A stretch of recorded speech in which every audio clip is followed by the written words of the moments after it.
British Empire controlled a quarter of the world's landmass. Persia was never a colony. Yet between 1901 and 1951, Britain extracted more wealth from Persian soil than from many territories it formerly ruled. The mechanism was simple. Britain did not need soldiers when it owned the bottleneck. It did not need governors when it controlled the infrastructure. And it did not need treaties when it engineered the contracts. Persian oil did not enrich Persia. It fueled the Royal Navy, filled British bank accounts, and turned Anglo-Persian Oil Company shareholders into millionaires. The Persians received 16% of net profits, a figure Britain manipulated until it meant almost nothing. Between 1911 and 1931, the company paid Persia $22 million. It paid its shareholders $84 million. This was not trade. It was extraction at the structural level. The D'Arcy Concession of 1901 gave one British businessman control over 480,000 square miles of Persian territory for 60 years. No Persian official sat on the company board. No Persian accountant audited the books. Persia owned the oil beneath its ground the way a landlord owns a house after signing a lifetime lease to someone else. Welcome to Rashi Historical. We follow the money, trace the power, and expose the history they never taught you in school. You live in a world where resource nationalism defines geopolitics. Russia renegotiates oil contracts with Western firms. Bolivia nationalizes its gas. African nations demand new terms for colonial-era mining deals. Every one of these confrontations traces back to the same template: Persia versus Anglo-Persian oil. The fight over who controls extraction profits began in Tehran, and it never ended. It moved to Caracas, to Lagos, to Jakarta. The names changed, the structure stayed the same. William Knox D'Arcy signed the concession on May 28, 1901. He paid $20,000 in cash, $20,000 in shares, and promised Persia 16% of annual net profits.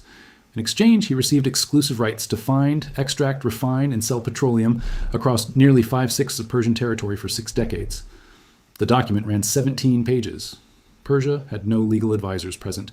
The negotiation happened in French, a language the Shah's representative spoke poorly. The contract excluded the 5 northern provinces to avoid conflict with Russia, which had its own sphere of influence. Everything else belonged to D'Arcy. The terms were catastrophic. Net profits gave Britain total control over accounting. Gross revenue would have protected Persia. Net profits meant Britain deducted every expense it claimed before calculating what Persia received. The company charged the Persian operation for London office space. It billed Persia for executive salaries paid in Britain. It transferred costs through subsidiary arrangements that inflated expenses on paper. D'Arcy was a British lawyer and businessman who made his fortune in Australian gold mines. He knew nothing about oil. He knew everything about contracts. The concession gave him rights to build pipelines, roads, and refineries. It allowed him to import equipment duty-free. It exempted his operations from Persian taxes. He gained infrastructure control without infrastructure obligations. Persia received nothing up front except the initial payment. No schools, no hospitals, no roads outside the oil zones. The concession included no requirements for local employment, no technology transfer, no reinvestment clause. D'Arcy owned the machinery. Persia owned the dirt. The first oil strike came in 1908 at Masjid-i-Suleiman. D'Arcy had nearly run out of money. His financial backers in Britain threatened to abandon the project. Then, at 1,080 feet, the drill hit a gusher. The oil shot 50 feet into the air. Within a year, Anglo-Persian Oil Company was incorporated in London with $2 million in capital. Persia had no stake in the company beyond its royalty arrangement. The board of directors sat in London. The shareholders were British. The accountants worked for British interests. Persia had legal ownership of the oil beneath its territory and zero control over the commercial structure that extracted it. The concession gave Anglo-Persian a 60-year monopoly ending in 1961. No other company could bid. No Persian entity could compete. The agreement created a choke point, and Britain controlled it completely. By 1910, Anglo-Persian was producing 10,000 barrels per day. The Abadan refinery, completed in 1912, became the largest in the world. It processed Persian crude into fuel for the British market. Persia received its 16% of net profits, a sum the company calculated after accounting for every expense it chose to claim. The first royalty payment to Persia came in 1909, $1,400. The company had invested $500,000 by that point. In the same year, British shareholders collected their first dividends. The extraction machinery was operational. The flow ran in one direction. The genius of the D'Arcy Concession was its legal structure. It did not look like theft. It looked like commerce. Britain built the entire supply chain. Anglo-Persian drilled the wells, laid the pipelines, constructed the refineries, and operated the tanker fleet. Every stage of production stayed under British control. Persia contributed the oil and received a percentage calculated by British accountants using British methods. The accounting manipulation started immediately. Net profits meant gross revenue minus costs. The company defined costs. In 1920, Anglo-Persian reported $1.9 million in profits to the British tax authorities. It reported $400,000 in net profits to Persia. The discrepancy came from expense allocation. Administrative overhead was charged entirely to the Persian operation. The London headquarters billed Persia for executive salaries, legal fees, and office expenses that had nothing to do with extraction. Depreciation on equipment was calculated to minimize taxable profits. Subsidiary companies handled transportation and refining, allowing Anglo-Persian to transfer costs between entities. The company sold Persian oil to its own subsidiaries at cost, eliminating profit on paper. Those subsidiaries then sold the refined product at market rates, keeping the margin outside the Persian royalty calculation. The structure was legal. It was also designed to extract wealth while minimizing payments. By 1914, Anglo-Persian was supplying the British Royal Navy. Winston Churchill, serving as First Lord of the Admiralty, made the decision to convert the fleet from coal to oil. Coal came from Wales. Oil came from Persia. Churchill needed a guaranteed supply, so the British government bought it. On May 20th, 1914, Parliament approved the purchase of 51% of Anglo-Persian shares for $2.2 million. The company became a strategic asset of the British state. The government appointed 2 directors to the board. It gained veto power over company decisions. Persia had no say. The implications were structural. Anglo-Persian was no longer a private firm doing business in a foreign country. It was an arm of British national security. The oil fields were not commercial assets. They were military infrastructure. Any threat to the company was a threat to Britain. Persia had signed a contract with a private businessman. It now faced the full weight of the British Empire. The incentives shifted. Negotiation became confrontation. Commercial disputes became geopolitical crises. Between 1914 and 1918, Anglo-Persian supplied the Allied war effort. The British Navy, the French military, and later the American forces all depended on Persian oil. Production at Abadan increased to 33,000 barrels per day. The company's profits soared. Persia received $1.1 million in royalties between 1914 and 1918. Anglo-Persian's gross revenue in the same period exceeded $20 million. The company paid dividends throughout the war. Shareholders earned returns while Persia remained locked into its 16% of net profits. The extraction machinery operated at full capacity. Persia had no leverage. The contract ran until 1961. Breaking it would mean confronting Britain during a global war. So Persia waited and Britain drilled. After the war, the numbers became obscene. Anglo-Persian's profits between 1919 and 1931 totaled $84 million. It paid Persia $22 million. The company distributed the rest to shareholders, reinvestment, and reserves. The British government, as the majority shareholder, collected dividends funded by Persian oil. The Persian government tried to renegotiate. It demanded audits. It requested board representation. Anglo-Persian refused. The contract was clear. The terms were binding. Britain offered small concessions, a slightly higher royalty rate, a minimum annual payment. The structure remained untouched. Persia had no alternative. Its economy depended on oil revenue. The company was the only buyer. The infrastructure was British-built. Any attempt to seize the operation would trigger British military intervention. The machinery of extraction was also a cage. Winston Churchill understood bottlenecks. Coal made Britain powerful in the 19th century because Britain controlled the mines. Oil would make Britain powerful in the 20th century if Britain controlled the supply. In 1913, Churchill stood before Parliament and made the case. The Royal Navy needed speed. Coal-powered ships were slower than oil-powered ones. Oil had twice the thermal efficiency of coal. It required fewer stokers, less storage space, and faster refueling. The strategic advantage was undeniable. The risk was supply. Britain had coal. It did not have oil. Importing oil from America or Mexico meant depending on foreign suppliers who owed Britain nothing. Persia was different. Anglo-Persian was a British company. The concession was a British contract. Persia had the reserves, and Britain had the access. Churchill proposed the government purchase a controlling stake. The cost was $2.2 million. The return was energy security for the fleet. Parliament approved the measure in 1914, weeks before the war began. The purchase transformed the company. Anglo-Persian became His Majesty's government's oil company. The Navy became its guaranteed customer. The board answered to the Admiralty. Profits flowed to the Treasury. Persia became a fuel depot with a flag. The D'Arcy Concession was already extractive. The government takeover made it untouchable. A private company could be sued, renegotiated with, or pressured. A state-owned strategic asset could only be confronted through war. Churchill's gambit worked. The Royal Navy ran on Persian oil throughout World War I. Britain's fleet outlasted Germany's. The oil-powered dreadnoughts maintained the blockade that starved the Central Powers. Persian crude fueled the tanks, trucks, and aircraft that won the war. Persia received royalties. Britain received victory. The distinction mattered. Royalties were payments. Victory was leverage. By 1918, Britain was the dominant power in the Middle East. It occupied Iraq, It controlled Egypt. It had troops in Persia. The oil that made this possible came from the fields at Masjid-i-Suleiman, extracted under a contract signed in 1901. After the war, oil became the foundation of British foreign policy in the region. The 1920 San Remo Conference divided Middle Eastern oil resources between Britain and France. Iraq's oil went to the British-controlled Turkish Petroleum Company. Persia's oil stayed with Anglo-Persian. The concessions were not just commercial deals. They were instruments of control. Churchill's doctrine was simple. Own the source, control the flow, and you own the nations that depend on it. Persia depended on oil revenue. Britain owned the company that paid it. The relationship was not between equals. It was between gatekeeper and supplicant.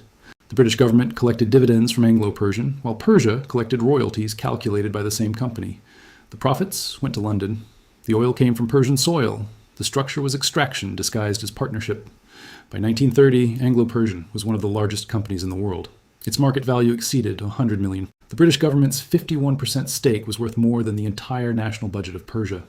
The wealth disparity was structural. The concession guaranteed it. Churchill retired from the Admiralty, but his framework persisted. Every British government after 1914 treated Persian oil as a national asset. The company was too large to fail because the Navy depended on it. Persia was too weak to renegotiate because Britain controlled the infrastructure. The gambit succeeded beyond Churchill's expectations. He wanted fuel for the fleet. He created a mechanism of extraction that lasted decades and generated billions. The machinery he built did not just pump oil. It pumped wealth from Persia to Britain at a rate no colonial administration could match. Reza Khan seized power in a 1921 coup. By 1925, he had deposed the Qajar dynasty and crowned himself Shah. His goal was modernization. His obstacle was Britain. Persia had oil wealth on paper. In practice, it had royalty payments calculated by a foreign company. Reza Shah wanted roads, railways, factories, and schools. He needed revenue. The gap between what Anglo-Persian earned and what Persia received was the difference between a modern state and a British protectorate. In 1928, Persia received $1.4 million in royalties. Anglo-Persian's profits that year were $8.8 million. The company paid its shareholders 4 times what it paid Persia. Reza Shah demanded an audit. Anglo-Persian refused. The contract specified net profits. The company's accounting methods were internal. Persia had no right to inspect the books. The British government backed the company. The Foreign Office sent a clear message. The concession was legally binding. Renegotiation was not an option. Reza Shah threatened to cancel the agreement. In 1932, he issued a decree voiding the D'Arcy Concession. The British response was immediate. Warships appeared in the Persian Gulf. Diplomats filed complaints with the League of Nations. The British press accused Persia of breaking international law. The pressure worked. Persia lacked the military strength to resist British intervention. It lacked the international support to sustain a legal fight. Reza Shah backed down, but he extracted concessions. The 1933 agreement replaced the D'Arcy Concession. The new terms extended the concession to 1993, adding 32 years to British control. In exchange, Persia received a higher royalty rate, 4 shillings per ton of oil produced, plus 20% of dividends above a certain threshold. The company also reduced the concession area to 100,000 square miles, returning the rest to Persian control. The 1933 deal looked better on paper. In practice, it preserved the extraction structure. Anglo-Persian still controlled production, refining, and sales. It still calculated the payments. It still answered to London, not Tehran. Persia gained marginal improvements, while Britain extended its control for another 6 decades. The confrontation revealed the limits of Persian sovereignty. Reza Shah could build an army, modernize the administration, and centralize power. He could not break the concession without triggering British military action. The oil infrastructure was leverage. Britain used it. The renegotiation also revealed British priorities. Anglo-Persian was too valuable to lose. The company generated millions in annual profits. It supplied the Royal Navy and the British economy. The government would deploy warships to protect it. Diplomacy was the first tool. Force was always available. Reza Shah learned the lesson. Sovereignty without economic independence was sovereignty in name only. As long as Britain controlled the oil, Persia would remain subordinate. The question was how to break the dependency. His answer was nationalism. In 1935, Reza Shah formally requested that foreign governments stop using the name Persia and adopt Iran instead. The change was symbolic, but symbols mattered. Persia was the name Europeans used. Iran was what the people called their own country. The name change was part of a broader campaign. Reza Shah banned foreign concessions in other industries. He built state-owned factories. He constructed the Trans-Iranian Railway without foreign loans. He replaced the traditional Persian dress code with Western-style clothing to signal modernity. The goal was clear: reduce foreign dependence and build a modern state. The obstacle was equally clear: Anglo-Persian Oil Company. The company employed thousands of Persians, but promoted none to senior management. It built company towns with segregated facilities for British and Persian workers. It paid British employees multiples of what it paid Persians for the same work. The company operated as an enclave. British engineers lived in comfortable housing with European amenities. Persian workers lived in barracks. The Abadan refinery was the largest industrial facility in the Middle East, and it reproduced British class hierarchies on Persian soil. Reza Shah wanted Persians running the operation. He wanted profits reinvested in the country. He wanted the oil industry to serve national development, not British shareholders. The 1933 concession gave him none of that. It gave him slightly better royalty terms and 60 more years of British control. The reckoning was incomplete. Reza Shah challenged Britain and lost. He gained minor concessions in exchange for extending the contract. The extraction machinery remained operational. The flow of wealth continued in one direction.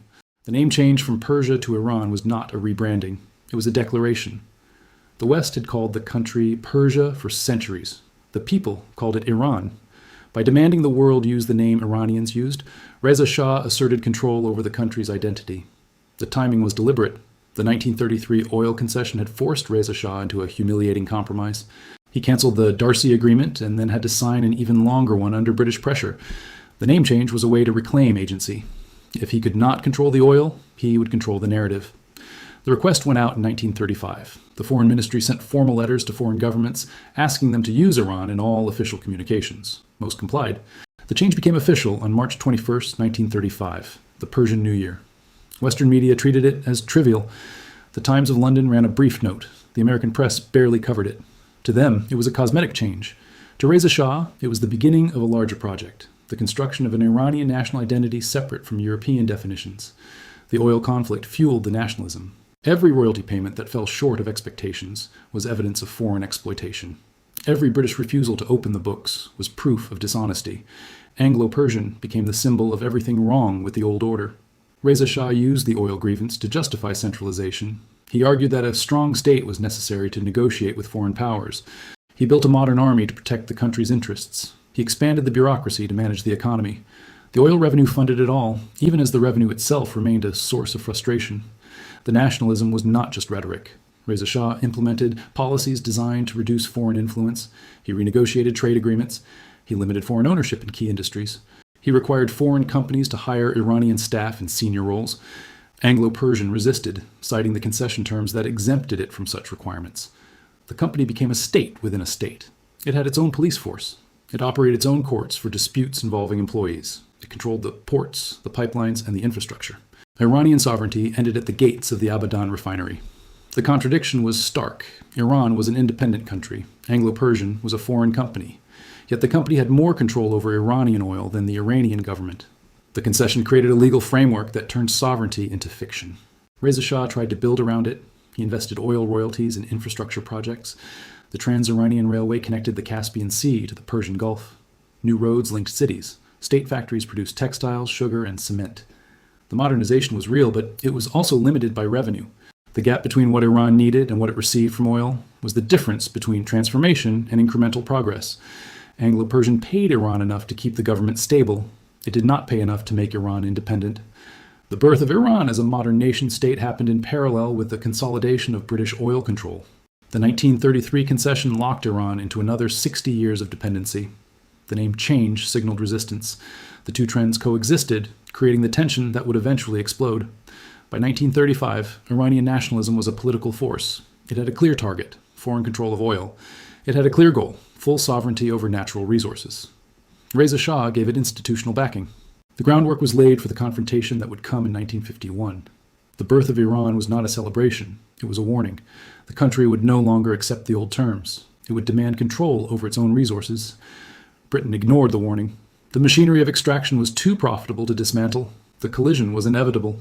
The structure Britain built in 1901 lasted 50 years. It survived World War I, the rise of Reza Shah, the name change to Iran, and the renegotiation of 1933. It collapsed in 1951 when Iran nationalized the oil industry. Prime Minister Mohammad Mossadegh came to power on a single platform: take back the oil. The grievance was economic, but the cause was structural. Anglo-Persian, renamed Anglo-Iranian Oil Company in 1935, had paid Iran $16 million in 1950, while earning $170 million in profits. The company paid more in taxes to the British government than it paid in royalties to Iran. The numbers were indefensible. Iran owned the oil.